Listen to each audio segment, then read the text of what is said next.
The day started like any other, but looking back, it would mark the beginning of the unraveling of my life. It was a Friday, and everyone in the office was in good spirits.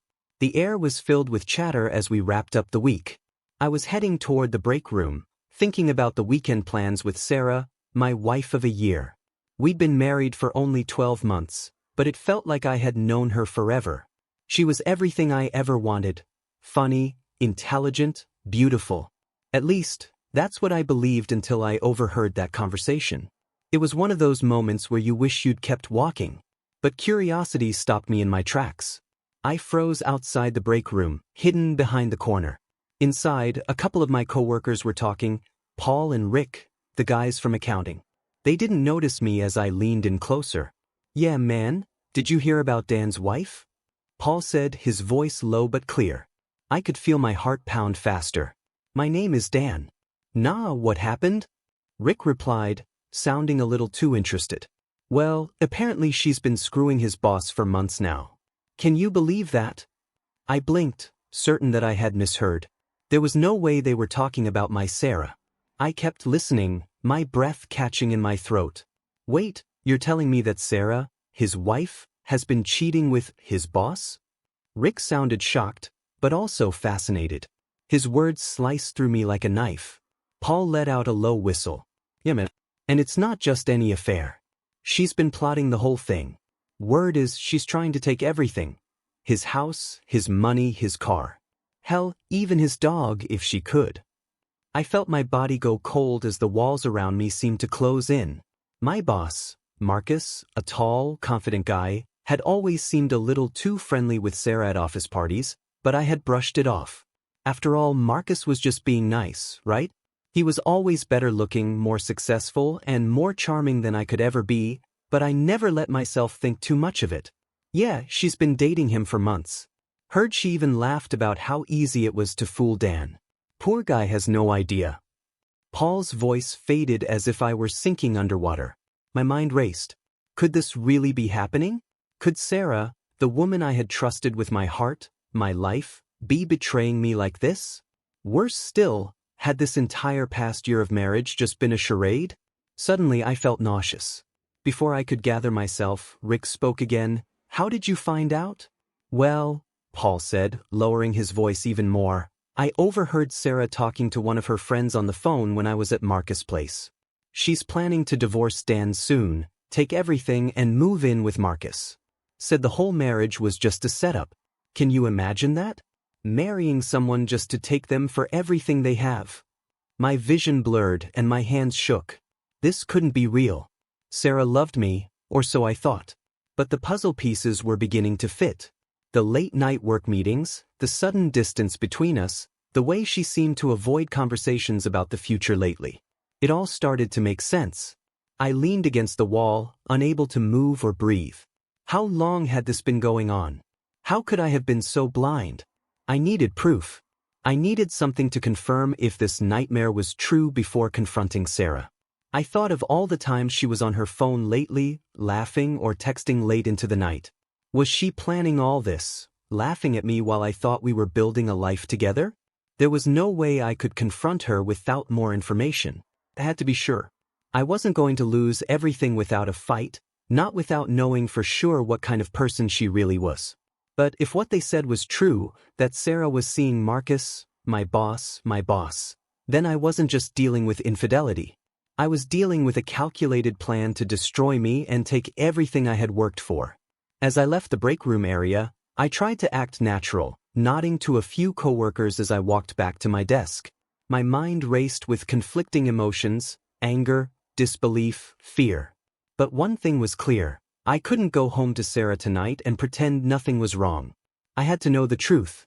The drive home was a blur, my mind cycling through a chaotic storm of disbelief and anger. I replayed Paul's words in my head over and over, each time twisting the knife deeper into my gut. Sarah, cheating on me? The woman I had pledged my life to, the woman who had looked me in the eyes and said she loved me, had it all been a lie? The pain hit me in waves, a constant, gnawing ache in my chest. Every mile closer to home made it harder to breathe. I gripped the steering wheel tightly, my knuckles white, my pulse pounding in my ears. I was filled with a dangerous mix of emotions: betrayal, confusion, and something darker, something primal. How had I let this happen? Was I really that blind? Or had Sarah always been this cold-hearted, calculating person beneath that soft smile and gentle touch? As I pulled into the driveway of our modest two-story house, a house I had been proud to call ours, I sat there for a long moment. I stared at the front door, my heart heavy with memories. This was supposed to be our home, a place where we were building a future together. Now, it felt like a prison, an illusion built on lies. I could almost hear her inside, humming softly to herself, acting as if everything was perfectly fine. How many times had she laughed at me behind my back? How many nights had she laid in our bed, thinking about him instead of me? My throat tightened as I swallowed the rising tide of emotion. Tears burned at the edges of my eyes, but I blinked them back. No. I wasn't going to cry. Not yet. I stepped out of the car, each step toward the house feeling heavier than the last. I fumbled with the keys, my hands trembling. What was I supposed to say when I saw her? Should I confront her now? Demand answers? Or should I wait, gather more proof, and expose her for what she really was? I opened the door to the house, and there she was, Sarah, sitting on the couch with a magazine in her lap. She looked up at me with that same warm smile she always had when I came home from work. For a moment, it was almost enough to make me believe none of this was real, that maybe what I overheard was just some horrible misunderstanding. "Hey, babe," she said, her voice sweet as honey. "How was your day?" I felt my stomach turn. The normalcy of her tone, the casual ease with which she spoke, only made the situation more unbearable. How was my day? How could she ask me that with a straight face? "Fine," I muttered, barely managing to look at her. I felt like a coward. All I wanted to do was scream, to demand answers, but I couldn't. Not yet. She didn't notice my tension. Of course, she didn't. Why would she? She was too busy playing her role, too busy living the life she had meticulously planned out, pretending to be the perfect wife. She got up from the couch and came over to kiss me, her soft lips brushing against mine. I stood there, frozen, my body going rigid. How many times had she kissed him like this? How many times had those lips whispered sweet nothings into his ear, while I sat at home like a fool, believing she was mine? "Everything okay?" she asked, pulling back slightly, her eyes searching my face. For a moment, I thought I saw concern flicker in her eyes, but then I wondered, was it real? Or just another mask she wore? I forced a smile, a weak and pathetic attempt to keep the facade going. "Yeah, just tired," I lied, turning away before she could press any further. I headed upstairs to our bedroom, my sanctuary turned war zone, my mind racing. I needed proof. There was no way I could accuse her without something solid. If I confronted her now, she'd lie, twist the truth, make me feel crazy. I couldn't let her manipulate me, not if she was as ruthless as Paul had suggested. I waited until she was occupied downstairs, then quietly rummaged through her things. Her phone was locked, but I knew her password. She'd never bothered to change it. My hands shook as I opened her messages, scrolling through the threads, hoping to find something. My heart was pounding so loudly in my ears that I barely noticed the knot tightening in my chest. And then I found it, a text from Marcus. My stomach dropped as I opened the conversation. It was all there, the flirtation, the plans they had made, the private jokes at my expense. The words blurred in front of my eyes as rage boiled inside me. "Can't wait to see you tomorrow, baby. Dan will never know." I felt a sharp, stabbing pain in my chest as I read the messages, each one a fresh betrayal. They had been meeting for months. She had been spending her nights with him while I lay awake in bed, wondering why she was suddenly so distant. I scrolled back further, looking for something, anything, that would explain why. And then I found it. A message from Sarah to one of her friends, detailing her plan. She was going to divorce me, take everything I had worked for, and leave me with nothing. She laughed about how easy it had been to manipulate me, how she had played the perfect wife while planning her escape with Marcus. She even joked about taking my car, my money, my house, the house I had spent years saving for, the house I thought we would raise a family in. I sank onto the bed, my hands trembling as I read the words over and over again, disbelief washing over me in waves. How could she do this? How could the woman I loved, the woman I had trusted with my life, be so cruel? So heartless? Tears welled up in my eyes, and this time I didn't stop them. I let them fall, hot and bitter, as the reality of my situation hit me. My marriage had been a lie. The woman I thought I knew, the woman I thought loved me, had been plotting to destroy me from the beginning. I felt sick. I wanted to scream, to break something, to confront her right then and there. But I knew I couldn't. Not yet. I needed to be smart about this. If I confronted her now, she'd deny everything. She'd twist the story, make herself the victim, and somehow, I'd end up the villain. I couldn't let that happen. I had to wait. I had to play the game as well as she did. As I wiped the tears from my face, a new resolve settled over me. This wasn't over. Not yet. If Sarah wanted to destroy me, she was in for a fight. The next morning, I woke up with a plan forming in my mind. I wasn't going to sit idly by and let Sarah continue to make a fool of me. I couldn't confront her head-on without more evidence, but I could outsmart her. If she wanted to play games, I'd beat her at her own. I spent the night tossing and turning, my mind racing with possibilities. By the time the sun rose, I knew what I had to do. I had to catch her in the act, and not just with texts or vague conversations. I needed something concrete, something that would show her true colors once and for all. That afternoon, when Sarah left for a quick grocery run, I grabbed the small voice recorder I had purchased earlier in the day. It was tiny, easy to hide. Perfect. I felt my heart hammering as I rummaged through her things, finding her purse exactly where she'd left it. I placed the bug inside, burying it deep beneath her wallet and makeup, praying she wouldn't notice. She returned minutes later, acting like everything was perfectly normal. I could hardly look at her, but I forced myself to smile, to act like the clueless husband she thought I was. My chest burned with fury, but I couldn't let her see that, not yet. "I'm meeting up with Kayla for lunch tomorrow," she said casually, not even looking up from her phone. Girl time, right?" I nodded, pretending to believe her. "Sounds fun. I'll probably just do some errands myself," I said, trying to sound as neutral as possible. Little did she know, I planned to follow her. The next day, I told her I was heading to the hardware store but tailed her instead, keeping a safe distance. She drove across town, far away from any of the restaurants she and Kayla usually frequented. My pulse quickened as I realized where she was going. Marcus' office. I parked a block away and watched as she walked inside, her head held high, that same confident, perfect smile on her lips. I gritted my teeth, feeling the rage rise again, but I forced myself to stay calm. I couldn't afford to lose control now.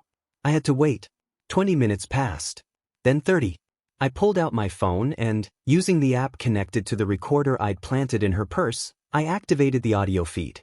My heart raced as I heard the familiar sounds of her voice, followed by Marcus' deep laugh.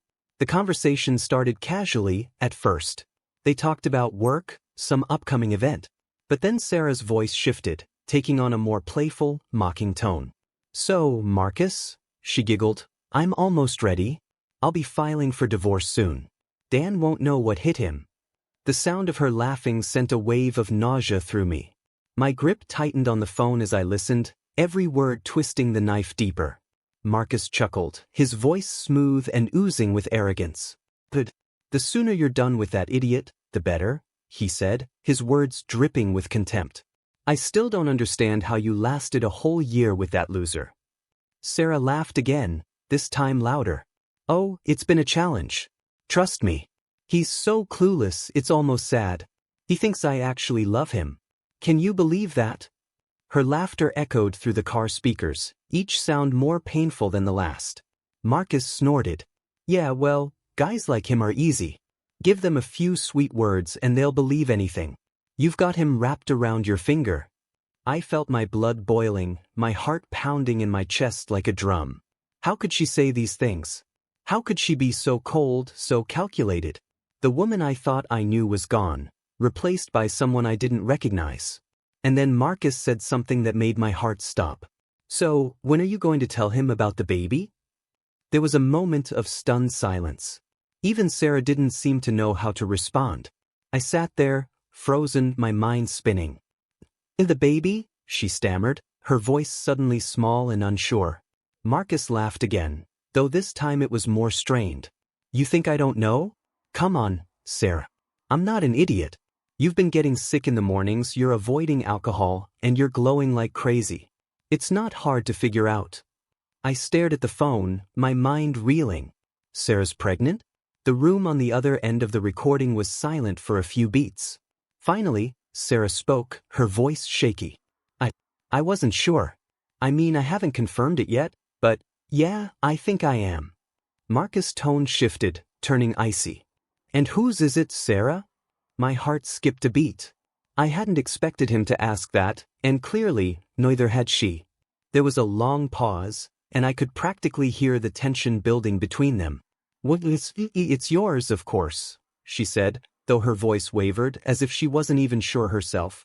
Marcus wasn't buying it. "Of course, huh? You've been sleeping with me and Dan for months now, Sarah. You think I don't know? You're not as clever as you think you are. So, let's be real here. Whose kid is it?"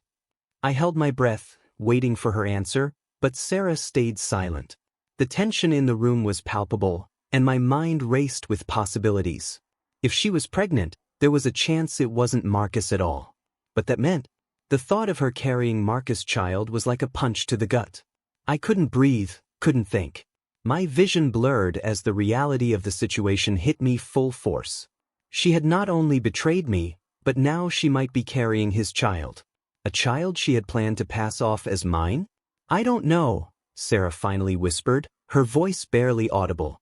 Marcus' laugh was cold, harsh. "You don't know? That's rich. Well, you better figure it out fast, because I'm not sticking around for some kid that might not be mine. I've got enough problems without dealing with your mess." The shock in Sarah's voice was evident. "What are you saying?" "I'm saying," Marcus replied, his tone turning venomous, "that I'm not your ticket to a perfect life. You screwed up, Sarah. I'm not interested in playing dad to someone else's kid. Get your divorce, take what you can from Dan, but don't think for a second I'm going to be your backup plan." There was a rustling sound, as if Marcus was getting up to leave, and I could hear Sarah's panicked voice. "Wait, Marcus, don't go. We can figure this out." But Marcus' voice was cold, dismissive. "Figure it out on your own, Sarah. You wanted to play this game, but I'm done. Good luck with your loser husband." The recording cut off, leaving me sitting in stunned silence in the car. I couldn't move, couldn't think. My entire world had just been turned upside down. Not only had Sarah betrayed me, but now even she didn't know who the father of her child was. I sat in the car for what felt like hours, my mind a chaotic swirl of emotions: rage, betrayal, disgust. Sarah's laugh, her cruel words, and Marcus' cold dismissal played on a loop in my head, eating away at any remaining semblance of self-control I had. Every moment I spent sitting there, I could feel the fury bubbling up inside me, clawing at my insides. I couldn't take it anymore. She had to know. I couldn't let her walk around pretending she still had me fooled. I didn't care about keeping calm, or being smart, or gathering more evidence. All I wanted now was to confront her. I wanted to watch her face crumble when I threw her lies back at her. I didn't even realize I was moving until I slammed the front door behind me, my heart racing with adrenaline. Sarah was in the kitchen, humming softly to herself, completely unaware of what was coming. She was acting like everything was perfectly normal, like she wasn't destroying my life behind my back. The moment she saw me, her smile faltered. "Hey, babe," she said slowly, her eyes narrowing as if sensing something was off. "What's wrong?" I couldn't speak. Not yet. I felt the rage building inside me, my hands shaking as I clenched them into fists. She stood there, innocent as ever, acting like the woman I thought I married. "What's wrong?" I echoed, my voice low, barely able to contain the anger boiling underneath. I took a step toward her, and I could see her confusion turning to concern. "Dan, what's going on?" she asked, her voice tinged with nervousness now. She took a small step back, instinctively creating distance between us. And then I snapped.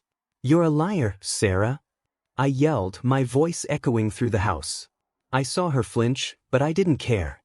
"I know everything. Do you hear me? I know all of it." Her eyes widened in shock, and for a split second, I saw real fear flicker across her face. What are you talking about?" she stammered, but the way her voice trembled gave her away.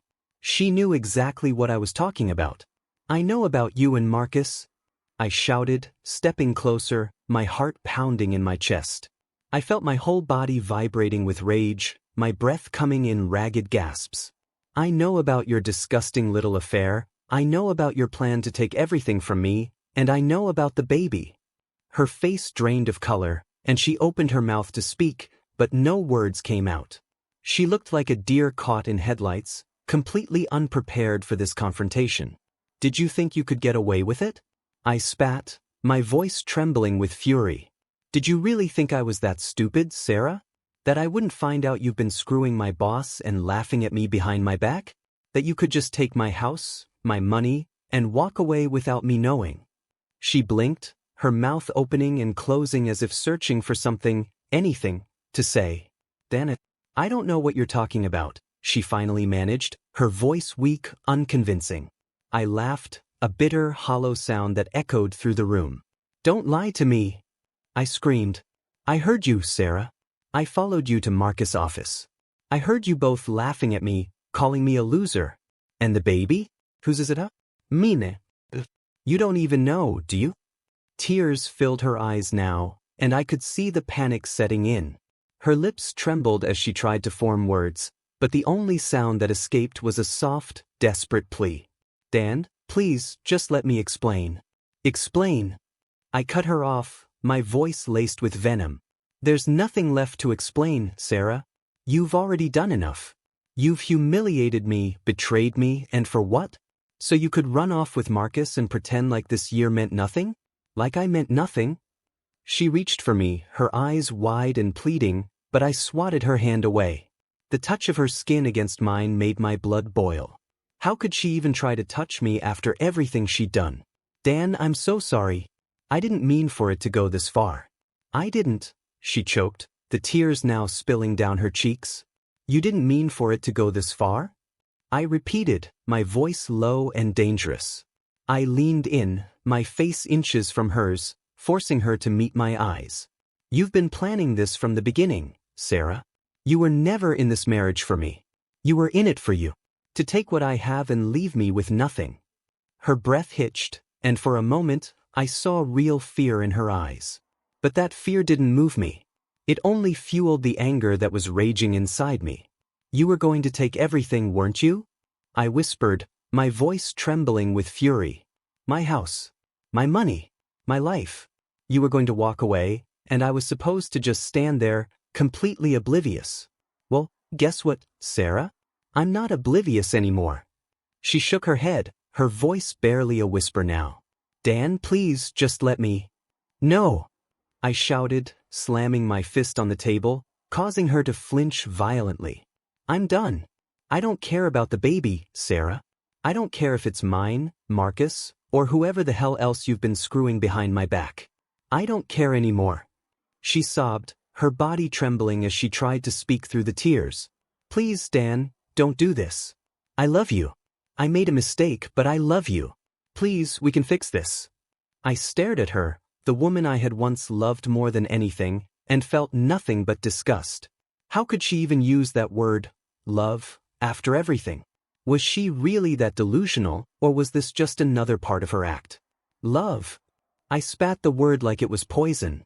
"You don't love me, Sarah. You never did. If you loved me, you wouldn't have spent months planning to ruin me. You wouldn't have betrayed me with my own boss. This isn't love.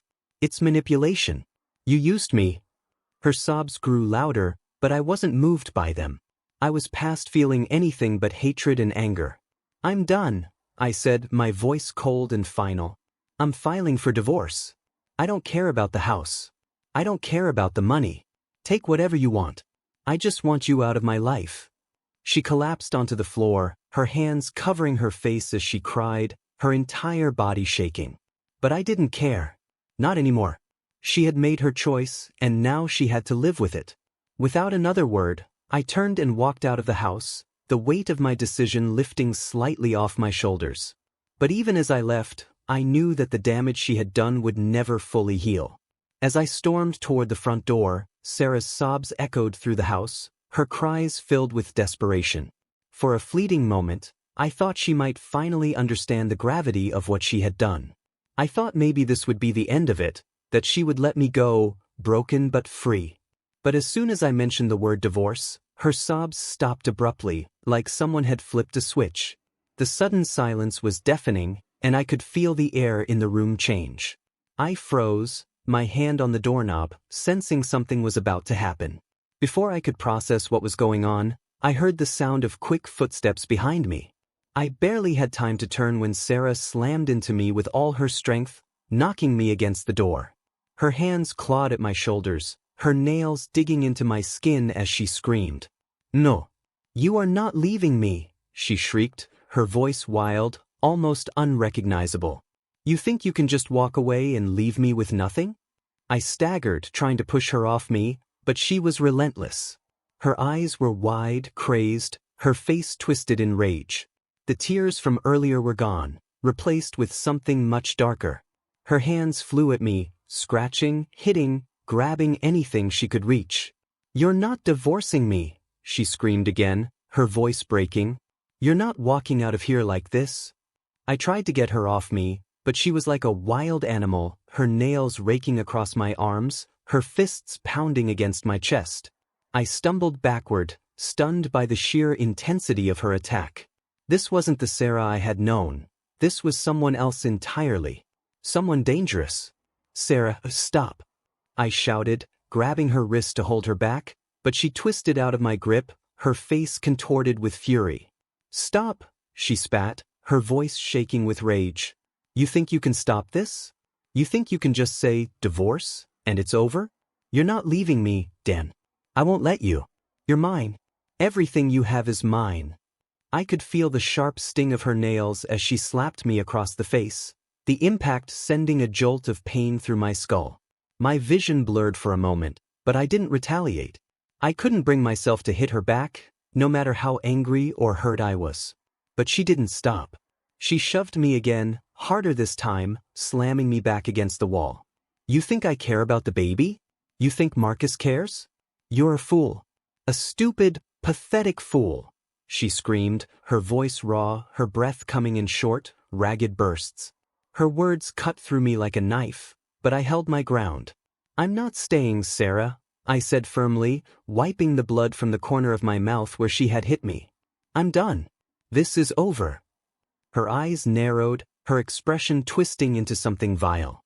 "Over?" she hissed, stepping closer. "You don't get to decide that. You're not walking away from me, Dan. Not after everything I've put into this. You're not just going to leave me." "I'm leaving," I repeated, my voice cold, trying to keep my composure even though every muscle in my body was screaming to get out of that house. "You can't stop me." Something in her snapped at those words. Her face went from anger to desperation in a heartbeat.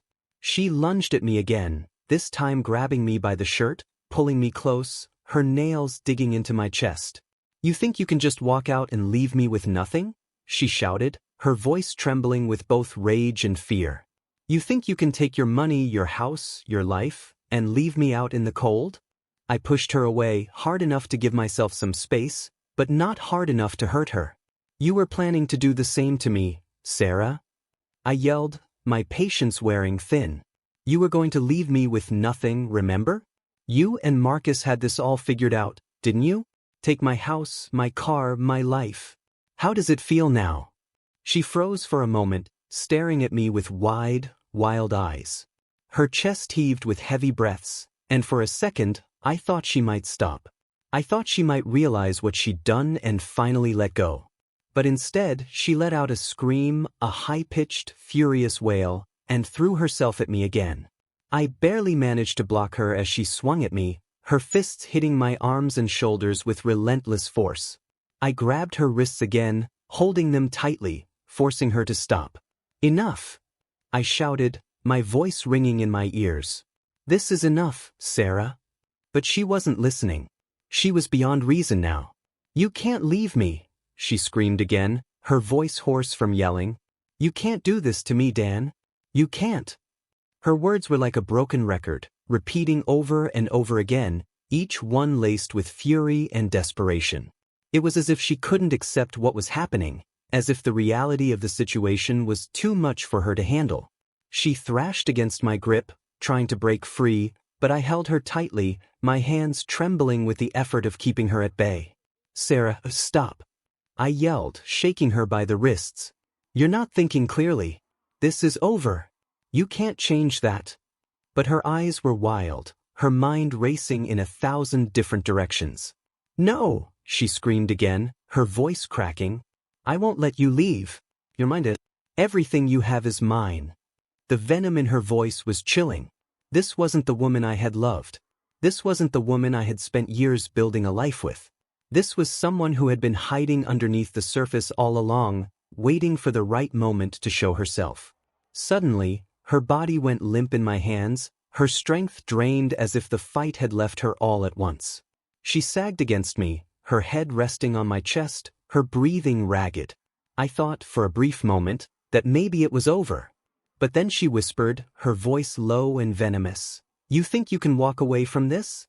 You think you can just divorce me and move on with your life?" I felt a chill run down my spine. Her tone was cold, calculating. It was the voice of someone who had lost everything and was now willing to do whatever it took to get revenge. "You'll regret this, Stan," she hissed, her hands clutching the front of my shirt. "You'll regret ever thinking you could leave me." I pushed her away, disgusted, my heart pounding in my chest. "No, Sarah. The only thing I regret is ever trusting you." She stared at me, her eyes burning with hatred. For a moment, I thought she might try to attack me again, but instead she stood there, her hands clenched into fists at her sides, her whole body trembling with rage. "You're not going to win," she whispered, her voice filled with icy certainty. "I'll make sure you don't." I didn't say another word. I couldn't. I was done. Without looking back, I turned and walked out the door, leaving Sarah standing in the middle of the living room, her breath coming in short, angry bursts. I didn't know what she was capable of, but I knew one thing for certain: this wasn't over. As I slammed the front door behind me, I could still hear Sarah's shrieks echoing in my mind, her threats hanging in the air like a dark cloud. My body buzzed with adrenaline, but beneath it all, I felt a deep, hollow emptiness. I'd never imagined it would come to this, fleeing from the woman I once loved, now practically a stranger consumed by greed and rage. The streets outside were quiet, in sharp contrast to the storm brewing inside my head. I got into my car, gripping the steering wheel so hard my knuckles turned white. I didn't know where to go. Part of me wanted to drive aimlessly, just to escape the suffocating weight of what had just happened. But I knew I needed to take the next step. Sarah's attack and her delusional behavior had erased any lingering doubts in my mind. I had to file for divorce. There was no salvaging this. My phone buzzed in my pocket, jolting me from my thoughts. I glanced at the screen, half expecting it to be Sarah again, already starting her barrage of manipulative messages. But it wasn't her. It was a text from an unknown number. I hesitated before opening it, bracing myself for more bad news. "We need to talk. Meet me at the bar on Oak Street. Tonight." I frowned, staring at the message, confusion settling in. Who the hell could this be? And why was someone reaching out to me now, of all times? But something inside me told me I had to go. Maybe it was another piece of the puzzle falling into place. Maybe it was the next step in finally ending this nightmare. With no other leads, I pulled out of the driveway and headed toward Oak Street, the text still sitting heavily on my mind. The bar was dimly lit, sparsely populated with a few patrons scattered across tables. I scanned the room, unsure of who I was looking for until I saw him. Marcus. My heart lurched at the sight of him sitting at a corner booth, nursing a drink. He wasn't dressed in his usual sharp suit. Instead, he looked disheveled, tired, like a man who had been carrying a weight too heavy for too long. It was a far cry from the arrogant boss who had laughed about ruining my life just days before.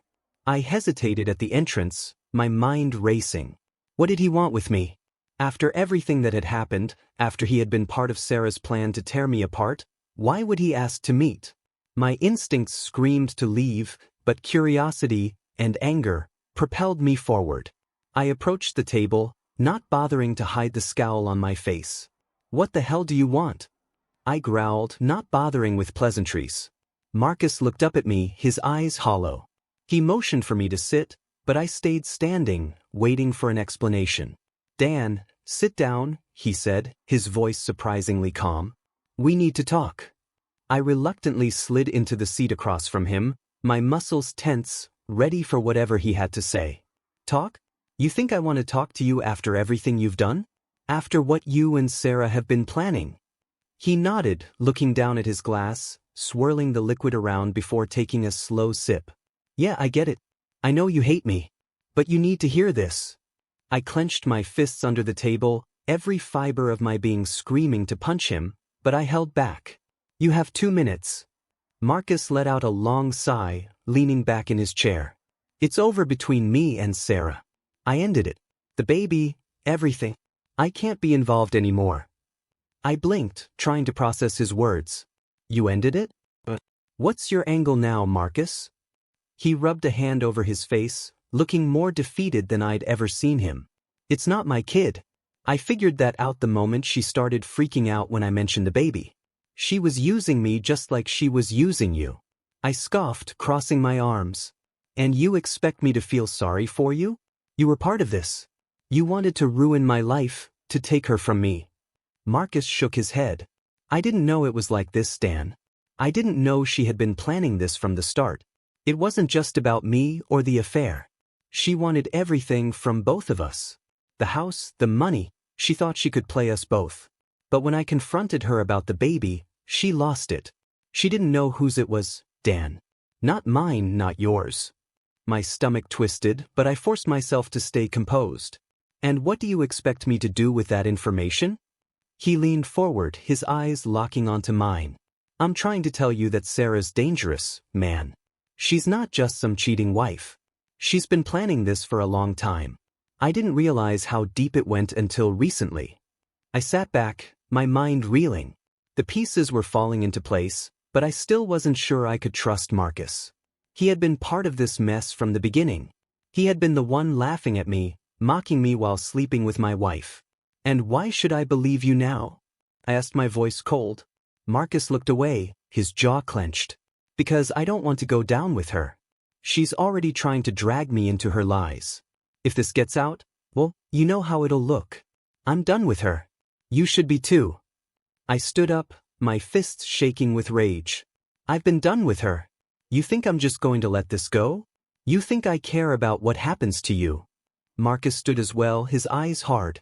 "I don't give a damn if you care about me, Dan. I'm telling you this because you need to protect yourself. She's going to come after you. If you file for divorce, she'll fight back. And she'll use that baby, whether it's yours or not." I glared at him, every muscle in my body tensed. I had heard enough. "I'm filing for divorce," I said, my voice steady. "I don't care what she tries. I'm done." Marcus watched me for a moment, then nodded. "Good luck then. You're going to need it." I turned and walked out of the bar without looking back, my mind spinning with everything Marcus had said. I didn't trust him, not completely, but I couldn't ignore the warning. Sarah wasn't done with me. Not by a long shot. As I drove back home, the weight of what I had to do settled in. I was about to face the biggest fight of my life, and I wasn't sure what Sarah had left in her arsenal. But one thing was certain, there was no going back now. I was filing for divorce, and Sarah was going to fight me every step of the way. The days following my meeting with Marcus passed in a blur. I was barely functioning, my mind consumed by thoughts of the confrontation, Sarah's violent outburst, and the potential disaster looming over me. Filing for divorce was no longer a question of if, it was a necessity. But something kept gnawing at me, something Marcus had said that I couldn't shake. The baby. I had to know. Whether it was mine or not, I needed the truth. I had no intention of staying with Sarah, but if that baby was mine, my life would be tied to her no matter what. The thought made my stomach churn. I couldn't let her drag me through the mud any longer. She had taken enough from me already. I hired a lawyer immediately, making sure every detail was covered. I wasn't going to let her walk away with everything as she had planned. We filed the papers within a week, but I knew that wasn't the end. There was still the matter of the baby, and as much as I hated to admit it, the uncertainty haunted me. That's when my lawyer suggested something that changed everything: a DNA test. It was the only way to know for sure, and if the child wasn't mine, it would give me more leverage in the divorce. I could sever ties with her completely. The day of the paternity test felt like walking to the gallows. Sarah showed up at the clinic with her usual self-righteous attitude, her eyes filled with a mix of bitterness and contempt. We hadn't spoken since I left the house that night, but the tension between us was suffocating. She didn't say a word as we sat in the waiting room, her arms crossed tightly over her chest. I could feel her glaring at me, but I refused to meet her eyes. My focus was on the test, on finally getting some closure. When they called us in, Sarah hesitated for a moment, as if she were weighing her options. But eventually she followed, and we both submitted the samples.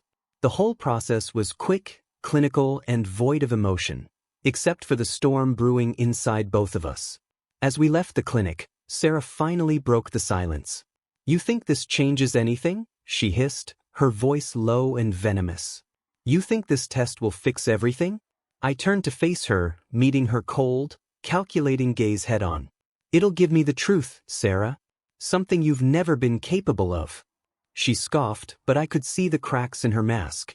The confident, manipulative woman who had planned to take everything from me was unraveling, and it gave me a small, bitter sense of satisfaction. "You won't win this," she spat. "You'll regret everything you've done." "I already regret marrying you," I said, my voice steely. "But that's one mistake I'll never make again." I walked away without waiting for her response, my heart heavy but resolute. Whatever the outcome of the test, I was done with her.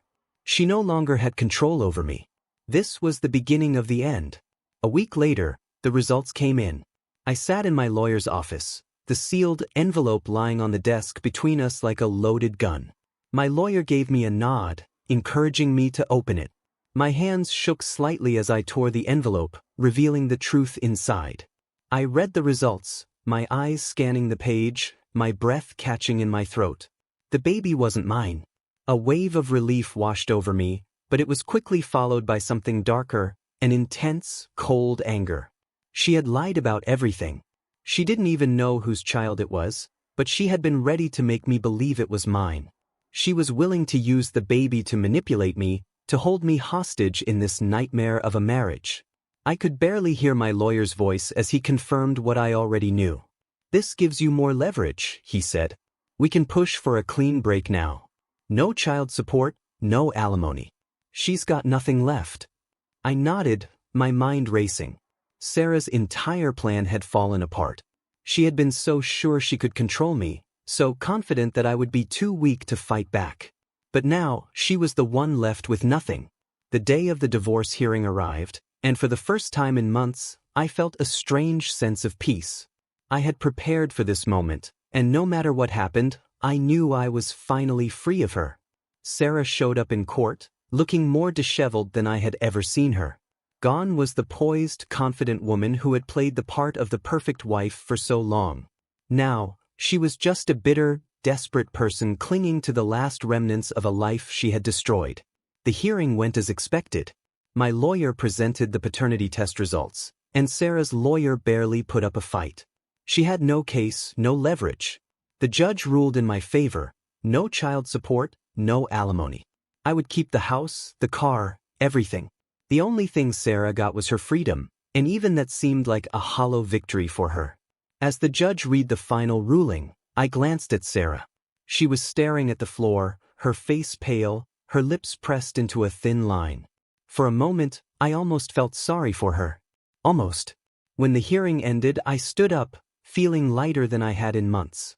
This was it. The end. I walked out of the courtroom, not bothering to look back.